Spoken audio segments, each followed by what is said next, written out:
yo. I still don't know how to start this podcast. The yo is just for my friend Blake, so then when he sees this, he'll laugh at it. But I guess we'll start off today. We got some good topics for the pod. There's a NFL thing I really want to cover that I think is really cool that we're going to talk about, but we're going to get around. That's some nerd shit. It'll probably be a TikTok clip, but we're going to start off with Luka signing a 3-year 165, which, in my opinion, seems like a steal for the Lakers. Maybe I'm tripping. Maybe I'm overrating Luka, but I mean, I'm expecting Luka to be very much in the race for the MVP of the league this year. And, damn, excuse me. And if that's the case, $55 million a year for Luka Doncic when Devin Booker is making 2 years, 145. Seems like a steal to me. You're getting Luka Doncic for less than Devin Booker by almost $20 million a year. And he signed after him. Obviously, this is a setup because after those 3 years, Luka will have the opportunity to sign a 5-year, the first ever 5-year, or actually 4-year, $417 million deal in 2028. Be the first person to ever make $400 million in a contract. Oh my God. That NBA players are set up to do such insane numbers in the future. $417 million to play basketball is going to be insane in a couple years. But man, I mean, it seems like a steal for the Lakers. I feel like Luka almost deserves a little bit of credit for me. I think he could have taken... Actually, I don't know if he was able to take more money. But this is a steal for Luka. For the Lakers, signing Luka is what I mean. I think that this is an awesome signing. I mean, you got him locked up for the next 3 years. That's really what's important, is that you are keeping Luka Doncic on your basketball team. You know, at the end of the day, that's the most important thing that you're going to do. And I like the core that they've built around him. I don't want to do too much on the Lakers, but, you know, I really am a big fan of Luka. I love that guy. He's been my second favorite player in the league. He's been my favorite non-Warrior between him and Jokic for quite some time now. And I just think, I mean, you're getting that guy for $55 million. Devin Booker is making like $72.5 million a year, which is fucking outrageous. Like, a lot of these guys are getting insane deals, and this is good. That's a good contract. The salary cap does nothing but go up. I like it. I'm a big fan. I think that, unfortunately, the Lakers are probably going to be really good this year. I think that Luka is going to make DeAndre Ayton look better and better and better and better and better every single game, in my opinion. I see nothing but up on the trajectory for DeAndre Ayton here. Now, do I like DeAndre Ayton's ability in terms of motor? No. But do I like DeAndre Ayton's physical capabilities? Yes. DeAndre Ayton, in theory, is an awesome basketball player. In reality, he's a pretty good basketball player. Like, I mean, you're not getting 17 and 5, you're not getting 17 and 10 anywhere. You know what I mean? Now, maybe that's not what he averages, but I'm assuming that DeAndre Ayton's going to average a double-double, and that it's going to be mostly because of Luka Doncic. I mean, there's really no other way to put it, in my opinion. I just think that Luka's... I mean, having DeAndre Ayton as a roll threat, lob threat, and with the combined, like, secondary playmaking and IQ of LeBron James, I think the Lakers are going to be good this year. I kind of think that it would have been smart for them to keep Dorian Finney-Smith. They got Marcus Smart to hopefully come in and, you know, bring some defense to the team. I don't know how much I trust that or believe in that, but Luka Doncic getting a 3-year 165, I really, really like. I think that it's a good, solid contract. I would I'd sign that deal 7 days a week and twice on Sundays. Luka Doncic, generational talent, generational player. There's nothing better you can do for your organization, in my opinion, than lock up your number one guy. You know, like the second Wembanyama is available to sign an extension, they should sign that guy to a 56-year contract immediately. Like, the number one thing you can do in the NBA is lock up one of the 5 best players in the league, an MVP caliber guy, and in my opinion, an all-time great guy for the foreseeable future. So I got to give him some credit. I mean, it's not very fucking difficult of a decision to make. Like, I'm giving them just as much credit as I give them for the Luka trade, where, hey, we want to trade you Luka Doncic. Okay. Yeah, I mean, but I'll give the Lakers front office some credit, I guess, for getting him to stay with the team, which shouldn't have been hard. It's LA. But um, another thing I wanted to talk about was people keep on throwing dildos on the court at the WNBA games. This is a hilarious thing to be even talking about, but okay, it's not hilarious in terms of player safety and the fact that, hey, I want to talk sports, so I need to be pro player safety, pro professionalism. That said, it's fucking hilarious to see a green dildo on the floor in the middle of a WNBA game. Like, we can't pretend like it's not comical when the camera cut to a bright green dildo on the floor in a WNBA game, and this broadcast is like, yeah, so blah blah blah blah. Like, it sucks. It sucks even more that it happened to my Valkyries. My Valkyries, WNBA fan, certified. We're not gonna do too much talk about that, but I just thought that was funny. Like, it's fucked up. Stop doing it. You're probably a goofball, but good for a chuckle when I was scrolling on Instagram Reels. So whatever. I don't ever cover any baseball at all. I'm not a baseball guy. I started playing MLB The Show recently, so I've gotten more into baseball. Started to watch some more of my Giants play, but I saw that they did a home run car at the Speedway Classic. I watched some of the Speedway Classic, not all of it. The home run car was sick. I'm not gonna lie, that was pretty fucking cool. I thought that was a cool addition. I think that the Speedway Classic in general was an awesome idea. I think that they had like 75,000 fans in there. I mean, I think Ronald Acuna didn't play, so obviously you were hoping that guy would play, but good move for the MLB in my opinion. You're trying to, what I mean, you probably got a bunch of people there who didn't really like baseball that much and were like, this is a cool event. And they went and they saw it and they were probably like, this is sick, and probably started watching more baseball. I'm starting to watch more baseball. I don't really have too many takes on this, but I thought that it was just, I think that the Speedway Classic in general, fun little idea. I like that the MLB has unique shit. Like, of course, the NFL, they do like the overseas games, and like the NBA does really nothing like that to me. But like, I think it's cool that they do the Speedway Classic and that they do like, they just have interesting, all the fields are different. Everything's not the same. There's that long ass corner in Oracle, and there's the short wall on the right field line in Oracle, like that goes right into the water, like into the bay. I think that I love shit like that. Like, I'm not an MLB guy. I'm not going to pretend to be a baseball guy. I'm not going to pretend to know shit about baseball. That said, that's one of the things I think is really cool about baseball is that it has a very unique vibe, very unique shit going on. The Speedway Classic is cool. It was cool. The jerseys were fucking tough. The jerseys were so good. The hats looked a little corny. One of them did, at least. It kind of looked like a gas station hat. But the jerseys were fire. The idea was fire. The home run car was fire. The vibe in there seemed electric. Nothing but props to the MLB for that. You got a guy who's an NFL guy and an NBA guy to tune in. Maybe not the whole game, but you got me to tune in to watch some highlights, to get on here and talk to people who, also probably don't watch a ton of baseball about the Speedway Classic. So, I mean, I think that's a good job from the MLB. I think that is an overall net positive. Another thing so this was the thing, honestly, today that I was the most interested to talk about is I was on TikTok and I saw this thing. It's this website called the NFELO app. And when you go on there, they have an interesting new, like, it's a stat nerd thing, right? It's a huge stat nerd thing. But this is one of the cooler things that I found on here was that you can do like comparisons for quarterbacks, right? And one of the things that you can compare them on, and it automatically graphs it for you, which I think is really, really good for like, visuals, and it looks cool. And I think I'm going to try and add them into this video. So hopefully I'll show. But one of the cooler things that I saw in here is it's era adjusted points against. I'll pull up. I'm going to shout them out. I mean, I already did. It's NFL. It's NFELO.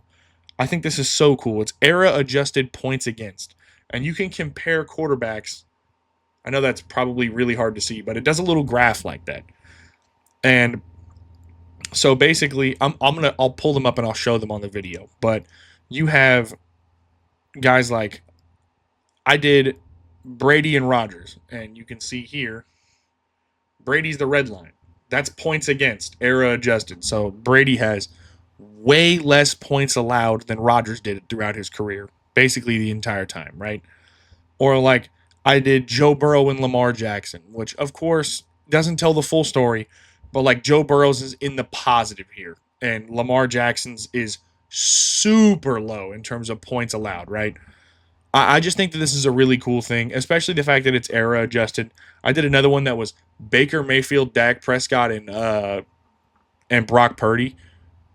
Purdy and Prescott just super low points allowed. I just think this is cool. It compares how good. Sorry, that was probably loud as fuck. I think that it's really cool to have something like that that automatically graphs it for you. They have other stuff that you can do, but that really interested me. I spent some time at work looking at a bunch of different players and seeing like, oh, like of course it doesn't tell the whole story, but it's cool to see like, okay, so Brady's defenses were allowing like no points and Rodgers were allowing like league average points or like okay points or like, you know what I mean? Like I think that that's an interesting thing to be a talking point to talk about. Shout out to NFELO. They have a bunch of cool shit on there. I can see I wonder if I can pull it up real quick and talk about it. But I just think it's super interesting, man. I'd like they have power rankings by ELO, expected value. I went into the analysis page, I think. No, I went into the platform and I did QBs, and you can, or not QBs. God damn it, this is a sell job right here. If you go, yeah, so you can go to era adjusted QB comparison, and you can just add guys. So say that I wanted to compare Aiden O'Connell to Jimmy G or some. I was just thinking of quarterbacks that I've had in the past, right? Like like that, and it'll just pull up a graph. And I think that that's such a cool little tool. I'm very much pro weird little stats and shit like that. I think that that's awesome. So like you could have Aaron Rodgers and compare him to whoever you want, right? Like I think that that's really a cool little tool. I'll probably use that in the future for some debates. You know, I think that that could be an interesting like addition to a quarterback debate. Like if you're debating Joe Burrow versus Lamar Jackson, Joe Burrow's made it farther than Lamar Jackson ever has. And when you look at that graph, you can clearly see that Lamar Jackson's team is averaging way less points per game, right? Obviously, not the full story, but cool little thing. Probably do a little TikTok clip of this, add in those photos. I think that that was really cool. But another one, this is random, very random for me, but I just want to come on here and just give Jayson Tatum a little bit more credit. I'm a Jayson Tatum hater. Actually, I don't know. I'm not a huge Jayson Tatum guy. I feel like most people hate on Jayson Tatum. I feel like this guy deserves a little bit more credit, not as a player, but as his ability in my mind. The guy's 6'9", and I was watching some of his clips today and some of his tape from the season. Dude's sizing up like James Harden. You know what I mean? Like he's 6'9" with a nice size up bag. And he's an elite defender and a great to good shooter. Streaky, but a good shooter for sure. And it's like this dude's 6'9". There's not a lot of guys doing it. Like this guy can play the power forward, and he's truly good at everything. Jayson Tatum is at least good at everything on the basketball court. And I just think that he deserves a little bit more credit for that than he gets. Random shout out, just something I felt like talking about. I mean, I'm watching the guy tween cross into a snatchback, step back three, bang. Then I'm watching tween cross, hezzy blow by, gone, straight to the rim. You know what I mean? That's a great thumbnail. But I just think that he deserves a little bit more credit for being as versatile as he is. Now, maybe he's not what you want. Maybe he's not your cup of tea in terms of being elite at this or elite at that. But shout out to Jayson Tatum. Jayson Tatum deserves a little bit more credit than he really gets. And I just think that that's based on him being a Celtic and also based on, he kind of got shit on in the Olympics and then didn't get a finals MVP, which is unfortunate. That sucks. But shout out Jayson Tatum. Elite defender. maybe that's the thing he's the best at, is defense, and I love that. De'Aaron Fox signed today for a 4-year, $229 million deal. Holy shit, that's a lot of money. Let me do the per year on that because I'm not pulling that off the top of my head. Call me stupid all you want. I'm not a math guy. I'm a podcaster. Oh, $57 million a year. He's making more money per year than Luka Doncic. Overpay, but like I said, lock up your stars. Wemby and him is going to be probably a fantastic duo. More Wemby than De'Aaron Fox, but I mean, I'm a Warriors fan, but I've been to a lot of Kings games. A lot. Like, when I say a lot, I mean a lot of Kings games and really good seats, not to flex, but I've been to a lot of they're not expensive, so that's why I'm saying really good seats. If I was talking about really good seats to like Niners games, then whatever, or you know what I mean, the Raiders games that I plan on going to, then that would maybe me being like, ooh. But the Kings games, not hard to get into. And De'Aaron Fox is awesome, man. He's so fast. I know that like it's a universally known thing, but De'Aaron Fox is so quick. He's so good at getting by people. And when he developed that little stop midi, or that almost like college, you ever see those college players? They always do this. Every guard in college has this. It must be the most drilled thing ever. Is when they're driving, they get to here, they stop, and then they pivot back and just spin back for that little jumper from like 7 feet.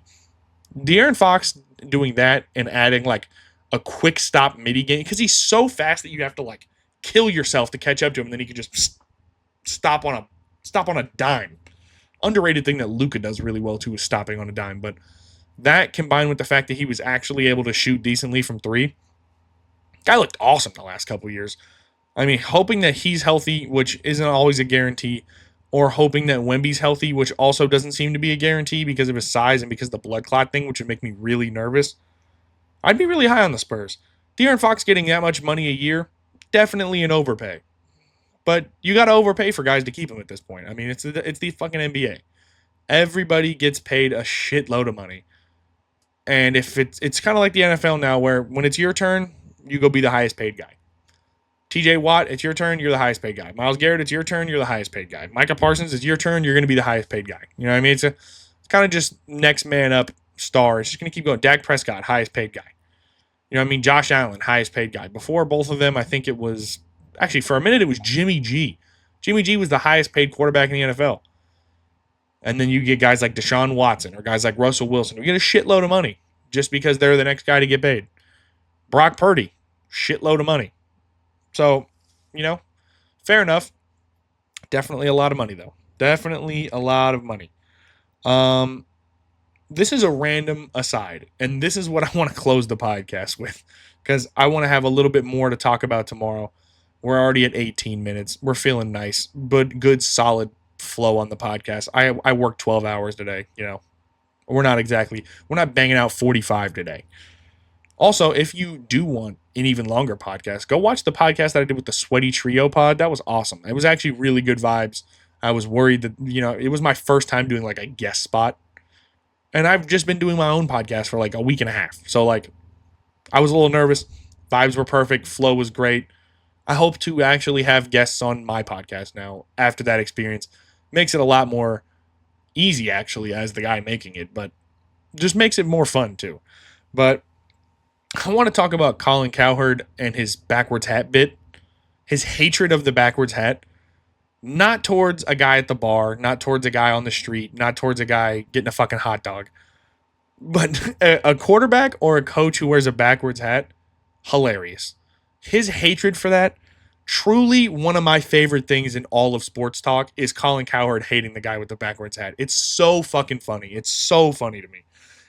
I guess yesterday Brian Schottenheimer did some media shit, and he was wearing a visor backwards. And, like, he's right in front of, like, you know, they have, like, the background. That's what I should do. I should put one of these in the background, those NFL backgrounds where it's, like, Cowboys. And then, like, you know what I mean? It's, like, Bank of America and fucking whoever. I think it actually is Bank of America who sponsors them. So, nice work. But he's wearing a backwards visor. And on the air, he's like, there's a word that comes to her. Actually, it's Jay who says it. He's like, there's a word that comes to your mind when you see a guy wearing a backwards visor, and we can't say it on TV. And there's kind of a little chuckle, and you can tell that they're just saying, Brian Schottenheimer, you look like a douche. You know what I mean? And like that was so funny to me. And then Colin Cowherd, it's one of the funniest bits ever. He's just on there like, you're representing the Cowboys, you're representing Jerry Jones, you're representing Bank of America, and you're in here with a backwards hat on. And I love that bit. I think it's so funny that he just like people down the street think that he just despises some guy walking around looking like a frat douche. But he's saying if you're like representing your organization. And he goes into this whole thing about how if he takes a picture with a guy in a bar or with a guy at a restaurant, he's going to put his drink down because he works at Fox and he doesn't want to offend. I think he said is it the Murdoch family? Is that the people who own Fox? I don't remember. Something like that. And I think that it's so funny that he just, and I think it has some validity to it. I don't want my quarterback coming on with the backwards hat either. It's not the worst thing ever. It's not the rule. It's not if you wear a backwards hat ever, you're a shitter. But if you come out to the media day and you're just like, this is going to be a bad look. If you come out to media day and you're just, yeah, offense looked like shit. Actually, it might be even worse if you had a bad game. Post game press conference like this, and you're just like, yeah, it was a rough one. And you just look like you're going to go get a beer. Like the team needs to be a bit more coordinated. I think that we need to work. Obviously, our offensive line needs to block better. Yeah. Can I do a Bud Light? Yeah, okay, appreciate it. And then like I just think that the backwards hat thing, and I think it's valid. I think it is valid. I don't know if it's right. It's not the rule, but it's hilarious that he just hates a guy who has a backwards hat on at the press conference. And he's not talking. He said he's not talking about receivers. He's not talking about a tight end. For me, I want a tight end to have a backwards hat. That's the guy. I want a George Kittle. I want a Jeremy Shockey. I want a psycho, fun guy. Not Aaron Hernandez per se, but I want a fun guy for my tight end. My quarterback though, adult. You don't see Mahomes. Maybe you do. You don't see. I could see actually. I could probably see Josh Allen doing that, but I think that it's hilarious. I love Colin Cowherd. To me, in my life that I've watched, he's the funniest. Not the funniest. He could be. He's probably my favorite sports talk guy of all time. He's so funny. I love that guy. Just another. There's going to be a lot of odes to Colin Cowherd on this podcast, and that is just a quick one about that bit. That bit makes me laugh every time. He's like, "What are you doing?" He's like, I'm not going to do a Colin Cowherd impression, but it's just, God, he makes me laugh. All right. That's such a funny bit, but that's all I got for today. I think tomorrow we're going to do some talk about this Dylan Gabriel shit. He's looked trash. And then we're going to talk about some Matt Stafford back injury talk tomorrow, which is terrifying. Hopefully you guys like the NFELO thing and the Colin Cowherd bit. I mean, sometimes there's not a whole lot of news, Oh, well, also tomorrow we'll talk about this Raiders Jacorian Bennett trade. It just came over right now. Man.